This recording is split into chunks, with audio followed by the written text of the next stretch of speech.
Republik Indonesia dan kami akan menyurat kepada Kejaksaan Agung dan Mahkamah. Assalamualaikum warahmatullahi wabarakatuh. Stitch yang punya channel, kita lihat di video ini sudah beberapa hari guru-guru pada berkumpul demo untuk membantu memperjuangkan nasib rekan-rekannya, salah satu ibu ya yang mengajar di SD Supriyani yang katanya diduga melakukan tindak kekerasan kepada anak didiknya. Kelas 1 SD kabarnya kalau nggak salah ya. Diduga memukul anaknya. Lembam ya. Memerah. Nah, oleh orang tuanya diadukan atas laporan anaknya dibenarkan dan ibu nampaknya dijebak karena ada proses pengakuan kepada wali muridnya yakni yang anggota polisi. Apa yang jadi masalah di sini? Apakah ibu ini dijebak atau apakah ibu ini memang bersalah? Apakah anak itu memang dipukul? Sebenarnya paling gampang ya, paling gampang. Seorang anak kecil itu belum pandai berbohong. Kecuali dia ngomong bertentangan dengan batin kalau diintimidasi, diancam, ditakuti. Coba dites. Anak SD itu dipanggil dengan kasih sayang, ya, jangan ada tekanan, jangan orang tuanya. Panggil siapa guru yang di sana itu yang paling disegani dan disenangi anak-anak. Ngomong empat mata. Direkam. Jangan ketahuan kalau direkam. Panggil kawan-kawannya. Nah, kalau anak ini dipukul, pasti ada teriak, pasti ada nangis, pasti ada merintih, pasti kawannya mendengar, melihat. Nah, itu ya, bisa dibuktikan. Jangan ada laporan sepihak sedikit, mungkin anak tadi salah omong atau apa gitu kan. Sementara keterangan guru yang bersangkut pada saat yang bersamaan guru mengajar di ruangan kelas lain. Nah, bagaimana ini bisa terjadi? Itu menurut pendengaran yang saya amati karena ini sudah beberapa hari ini selalu nampak di video TikTok ya. Nah, percayalah, ini adalah ujian daripada kita presiden baru beberapa hari ya, baru seminggu Bapak Presiden Prabowo menjabat sebagai pimpinan tertinggi di negara kita dengan wakilnya Mas Gibran. Mudah-mudahan ini lekas sampai kepada tangan Pak Prabowo ya, kepada Mas Gibran. Apa kata Pak Prabowo? Harus tegas, bersih, tidak hanya pintar tetapi bersih hati. Kalau pintar hati busuk, hancur negara. Bukan main ini guru gaji 300.000 sebulan, honor sudah beberapa hampir 15 tahun, tidak ada rasa kasihan, rasa iba, rasa prihatin, mendidik anak kita dari pagi sampai siang, menanamkan akhlak untuk jadi pintar. Tuh, dapat selisih paham sedikit langsung ditekan, diintimidasi, disuruh mengaku, suruh mencari uang. Nauzubillah ya. Ya, kita doakan para guru kompak. Nyanyikan ini ya, demo terus ya. Kalau perlu tidak hanya PGRI yang di Kabupaten Konawe itu ya, yang demo-demo itu. Kalau perlu di Jakarta itu kenapa diam?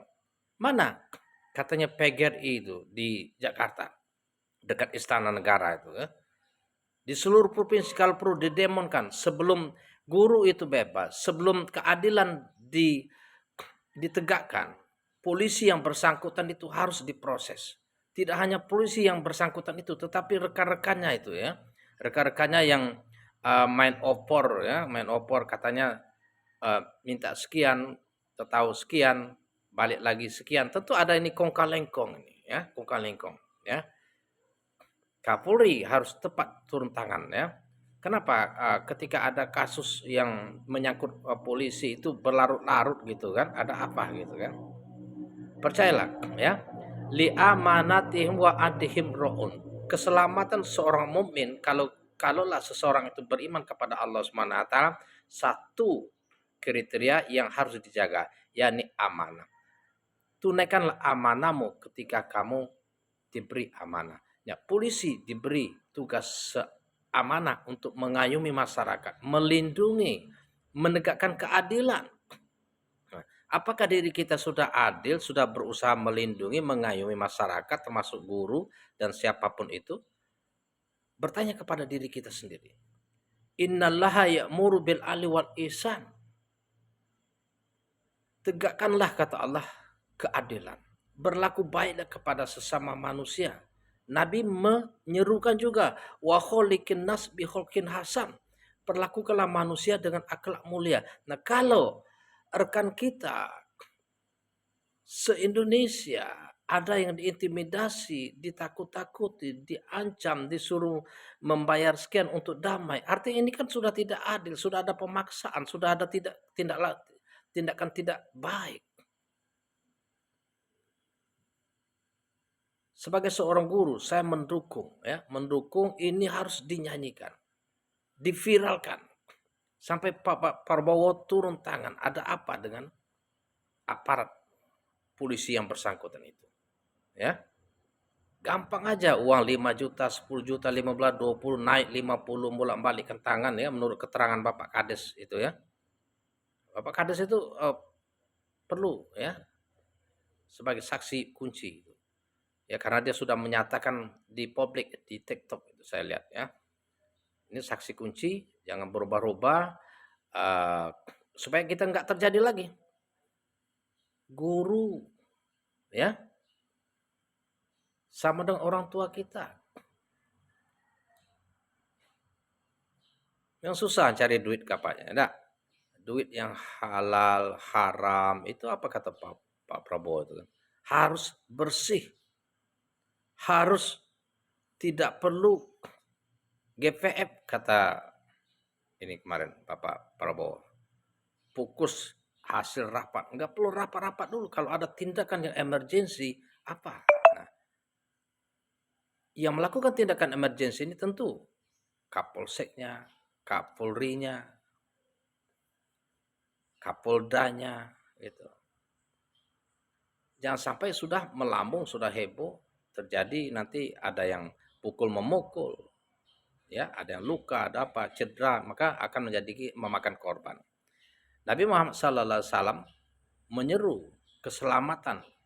Lakukanlah 6 hal darimu untukku, saya jamin kalian masuk surga. Usduku iza hadastum, wa addu wa aufu iza wa'adatum, wa addu iza tumintum. Jujurlah kalian kalau berbicara. Tepatilah janji manakala kalian berjanji. Amanah manakala diberi amanah. Nah, apakah kita sudah berusaha untuk jujur, untuk tepat janji, untuk amanah? Mari rekan-rekan kepolisian yang bersangkutan, ingat, ya, ketika Anda beriman kepada Allah Subhanahu wa taala, hanya beriman. Mungkin Anda sholat misalnya, tetapi sholat tidak mencerminkan akhlak yang baik, bahwa sholat itu belum benar. Demikian, mudah-mudahan menjadi motivasi untuk guru, ya, khususnya yang berada di Konawe Selatan itu, semangat, perjuangkan, ya, perjuangkan. Kalau perlu ke Jakarta, temui Pak Prabowo dengan Mas Gibran, temui Bapak Kapolri. Ya, assalamualaikum warahmatullahi wabarakatuh.